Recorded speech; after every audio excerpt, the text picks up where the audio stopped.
Tapos i-update ko kayo guys pagka nawala na yung bula, tapos saka natin sasalin. So yun guys, ito na yung ating detergent na ating DIY na detergent. So napakaganda at walang bula talaga siya guys. Diba? Siya nga pala guys sa mga gustong maggawa nito ng DIY, tamang-tama to sa mga gustong mag-business. Yan, lalo sa mga tindahan. Yan, nilagay nyo lang sa harap. Talagang sigurado to sa ating mga customer. So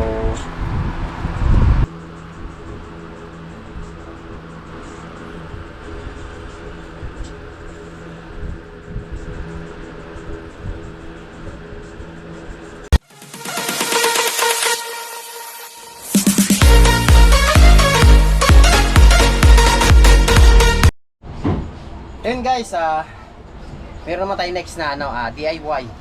So magandang hapon ulit sa inyo. So meron ako papakita sa inyo na si-share sa mga hindi pa natatry o nakapag-try na. So nakapanood na kayo ganito, nakagawa na kayo. So para sa inyo to, ayan. So si-share ko lang yung aking alam sa mga ganito. So magandang tayo DIY tayo ng laundry detergent. So ito yung araw-araw na natin ginagamit sa paglalaba. So ito yung ginagamit sa pwedeng washing. So pwede naman sa habang nagbabrush ka. So ito yun ay ilang liters to, mami? 1 liter. Bali 1 litro lang siya guys. So bali sa tubig magdadagdag ka naman ng 5 liters na tubig.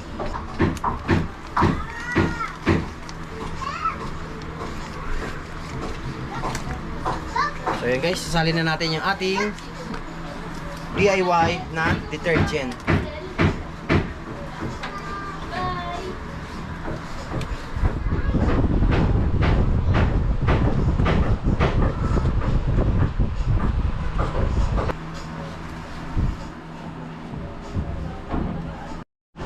So yun guys, ito na, nasalin na natin. So kailangan natin halu-haluin para mag-mix siya.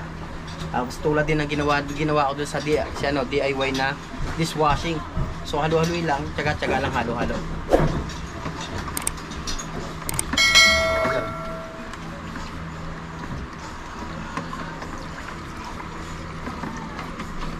So habang hinahalo-halo ko guys, syempre nakatapat sa aking electric fan. Napakabango. Wow! Yun nga pala guys, yung isang inano ko sa made dishwashing liquid na DIY na calamansi ang flavor niya.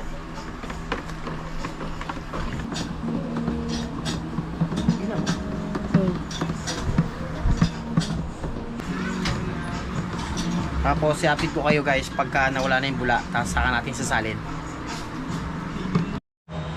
So yun guys, ito na yung ating detergent na ating DIY na detergent. So napakaganda at walang bula talaga siya guys. Diba? So ayan kailangan natin patiningin para pag nagsalin ay dire-diretso, kasi pagka bula hihintay mo pa na kahit pa hindi mo matatansya. So ito nga pala, naka-ready na yung ating bottle. So ayan, hindi natin guys kung ilan ang kailangan nito ma-isalin dito sa ating bottle. So ito na, ayan, natyaga natin sa halo-halo. So syempre kailangan yun guys, yung tyaga at saka yung diskarte. So ito na guys, sasalin na natin kung ilan na ang magagawa nitong detergent na sa araw-araw natin ginagamit sa paglalaba. Subukan natin guys.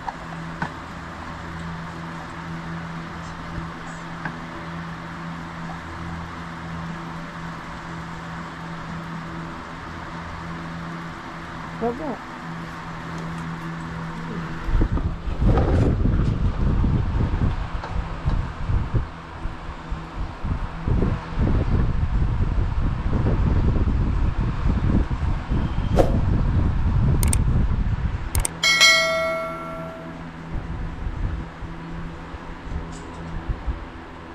Siya nga pala guys sa mga gustong maggawa nito ng DIY, tamang-tama to sa mga gustong mag-business.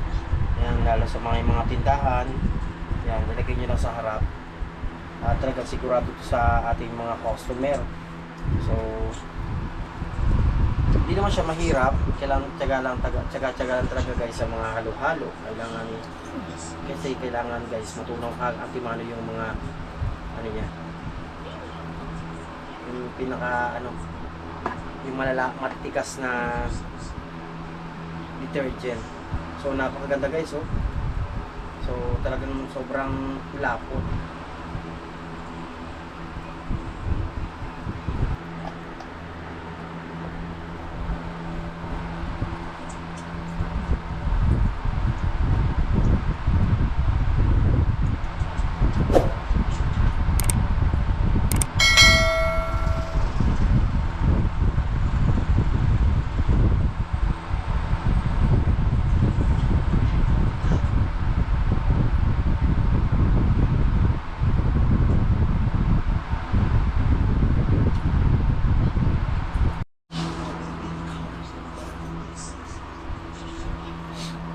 So yun guys, patapos na yung ating detergent DIY.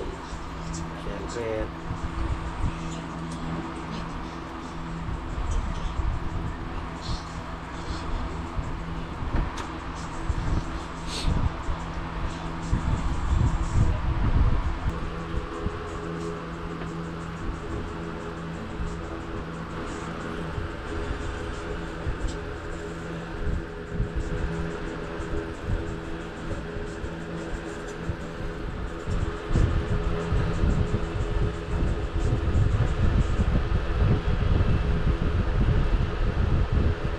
Balik na ako. Oh, pangalan ko. so yun guys, ito na yung ating kabuuan na gawa na detergent DIY. So ayan, na naka-6. So sa mga gusto rin na umorder nito guys, ayan, comment lang kayo sa akin. Magkano? 80? 50. Ha? 50. 50 pesos to. Ayun. Sa mga gusto umorder guys, dito ay 50 pesos guys ang isa nito.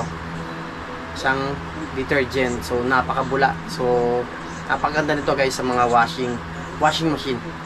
Ayun, at hintayin ko na lang guys yung comment niyo. Ayun, at guys, maraming salamat nga pala sa patuloy na pagsuporta. Ayan. At tiwala. So, sa mga gusto mag-business guys, yan, order lang kayo niyan guys sa TikTok at saka sa Lazada. Meron din sa Shopee. So guys, may mili na lang kayo kung anong gusto niyo flavor, mga kalamansi dahil sa dishwashing liquid. So yan guys, at hanggang dito lang guys, at maraming salamat nga pala ulit sa patuloy na pagsuporta at tiwala. Yun, lagi po kayo mag-ingat. Bye-bye po. God bless.